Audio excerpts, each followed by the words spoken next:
আসসালামু আলাইকুম। আজকের এই বিশ্লেষণে আপনাদের সবাইকে স্বাগতম। আইপিএল 2026-এর এই জমজমাট লড়াইয়ে মুখোমুখি হচ্ছে চেন্নাই সুপার কিংস আর কলকাতা নাইট রাইডার্স। ম্যাচটা হবে এপ্রিলের 14 তারিখে চেন্নাইয়ের সেই বিখ্যাত চিপক স্টেডিয়ামে। একদিকে আছে একটা দল যারা মাত্রই জয়ের দেখা পেয়ে নিজেদের দুর্গে ফিরেছে, আর অন্যদিকে একটা দল যারা এখনও এই সিজনে একটাও ম্যাচ জিততে পারেনি। তো চলুন আর দেরি না করে একেবারে গভীরে গিয়ে দেখি পরিসংখ্যান আর কৌশলের এই লড়াইয়ে কে এগিয়ে থাকছে। দেখুন, এটা কিন্তু শুধু একটা সাধারণ ম্যাচ না, এটা হচ্ছে দুই দলের দুই রকম ভাগ্যের গল্প। একটা দল খাদের কিনারা থেকে ঘুরে দাঁড়িয়েছে, আর আরেকটা দল খাদের আরও গভীরে চলে যাচ্ছে। সিএসকে তাদের শেষ ম্যাচে জয় পেয়েছে, আর সেখানে কেকেআর, আচ্ছা, তারা তাদের প্রথম 4টা ম্যাচের 4টাতেই হেরেছে। মানে পরিস্থিতিটা একেবারে উল্টো। তো চলুন প্রথমেই দেখে নেওয়া যাক কাগজে কলমে কোন দল কতটা শক্তিশালী, আর অতীতে যখনই তারা মুখোমুখি হয়েছে তখন কি হয়েছে। যদি ব্যাটিংয়ের দিকে তাকাই, সিএসকে টপ অর্ডার কিন্তু বেশ ব্যালেন্সড লাগছে। বিশেষ করে বিস্ফোরক সঞ্জু স্যামসন আসার পর তাদের শক্তি অনেক বেড়েছে। অন্যদিকে কেকেআরের ব্যাটিংটা অনেকটাই তরুণ তুর্কি অঙ্কক্রেশ রঘুবংশীর উপরে নির্ভরশীল হয়ে পড়েছে। কারণটা হলো তাদের ক্যাপ্টেন রাহানে আর দলের সবচেয়ে দামি খেলোয়াড় ক্যামেরন গ্রিন দুজনেরই কেউই ঠিক ফর্মে নেই। তো ব্যাটিং শক্তিতে সিএসকে কিন্তু পরিষ্কারভাবে এগিয়ে। এবার বোলিংয়ের কথা বলি। এখানেও কিন্তু সিএসকের ধার অনেক বেশি। আনশুল কাম্বোজ আর নূর আহমদ দুজনেই দারুণ ফর্মে আছেন। প্রতিপক্ষের জন্য তারা রীতিমতো হুমকি। আর ওদিকে কেকেআরকে কিন্তু হর্ষিত রানা না থাকাটা বেশ ভোগাচ্ছে।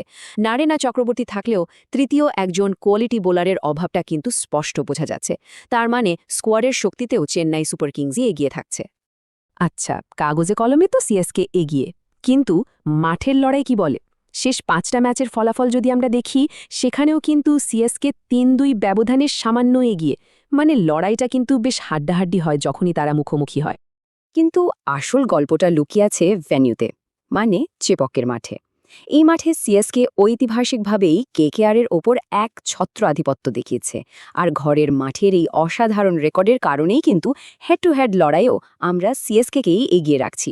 বেশ, এবার তাহলে দেখা যাক দল দুটোর সাম্প্রতিক ফর্ম কার পক্ষে কথা বলছে, আর চিপকের সেই দুর্গের প্রভাবটাই বা এই ম্যাচে কেমন হতে পারে। দুই দলের মানসিক অবস্থা কিন্তু এখন সম্পূর্ণ দুই মেরুতে।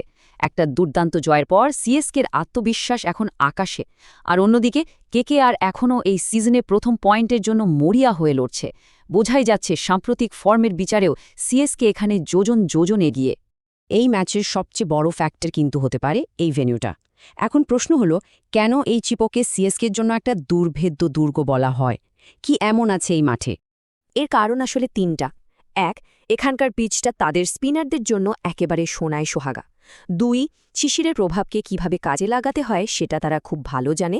আর 3 নম্বর কারণটা হলো গ্যালারির সেই হলুদ সাগর, মানে দর্শকরা, যারা প্রতিপক্ষের জন্য একটা ভয়ঙ্কর পরিবেশ তৈরি করে। এই কন্ডিশনে সিএসকে প্রায় অজেয়, তাই পিচ আর কন্ডিশন বিচারেও তারাই এগিয়ে। আর এই দুর্গের শক্তিটা বোঝানোর জন্য শুধু এই একটা তথ্যই যথেষ্ট। ভাবা যায়, সিএসকে পুরো 2023 সালের আইপিএল সিজনে এই মাঠে একটাও ম্যাচ হারেনি, আনবিটেন। তো যেহেতু চিপকের কন্ডিশনটা এত বড় একটা ফ্যাক্টর, তাই টস আর স্ট্র্যাটেজিক সিদ্ধান্তগুলো এই ম্যাচের ভাগ্য গড়ে দিতে পারে। চলুন দেখি কিভাবে। দেখুন, চিপকের শিশির কিন্তু ম্যাচের মোড় ঘুরিয়ে দেওয়ার ক্ষমতা রাখে। যে দলই টস জিতবে তারা চোখ বন্ধ করে আগে ফিল্ডিং নেবে, কারণ পরে ব্যাট করলে রান তারা করা অনেক সহজ হয়ে যায়।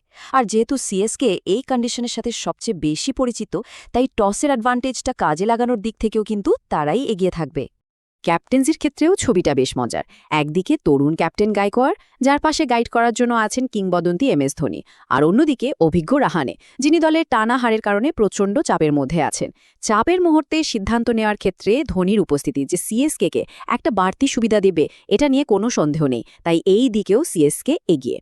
মনস্তাত্ত্বিকভাবেও দল দুটো সম্পূর্ণ ভিন্ন জায়গায় দাঁড়িয়ে। সিএসকের মনোবল যেখানে জয়ের পর একদম তুঙ্গে, সেখানে টানা 4টে ম্যাচ হেরে কেকেআরের মনোবল একেবারে তলানিতে। ঘরের মাঠ, দর্শকের সমর্থন আর জয়ের ছন্দ সব মিলিয়ে মানসিক দিক থেকেও কিন্তু সিএসকে এই ম্যাচে অপ্রতিরোধ্য। তো এতক্ষণ ধরে আমরা যা কিছু বিশ্লেষণ করলাম, মানে team strength, head to head, form, condition, কৌশল, মানসিকতা, সবকিছুই কিন্তু একটা দলের দিকেই ইঙ্গিত করছে। তাহলে চূড়ান্ত রায়টা কি হতে চলেছে?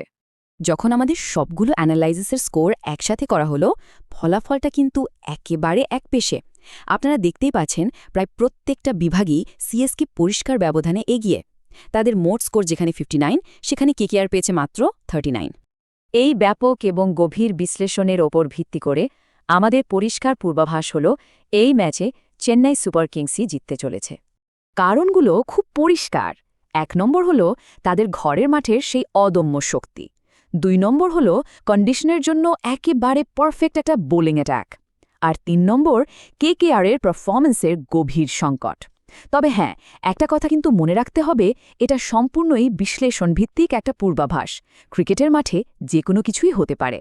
সব ডেটা আর অ্যানালাইসিস একজন স্পষ্ট বিজয়ীর দিকেই ইশারা করছে ঠিকই, কিন্তু ক্রিকেট তো অনিশ্চয়তারই খেলা, তাই না? তাই আসল প্রশ্নটা হলো, কেকেআরের তারকা খেলোয়াড়রা কি সব প্রতিকূলতাকে পেছনে ফেলে এই দুর্গে একটা বড় অঘটন ঘটাতে পারবে? উত্তরটা তো মাঠেই পাওয়া যাবে। তো এই বিশ্লেষণ নিয়ে আপনাদের কি মতামত? কে জিতবে বলে মনে হচ্ছে? অবশ্যই কমেন্ট করে জানান। আর যদি এই আয়োজন ভালো লেগে থাকে তাহলে চ্যানেলটি সাবস্ক্রাইব করে বেল আইকনটি চালু করে রাখুন, যাতে পরের প্রতিটি ম্যাচের বিশ্লেষণ সবার আগে আপনার কাছে পৌঁছে যায়। আল্লাহ হাফেজ।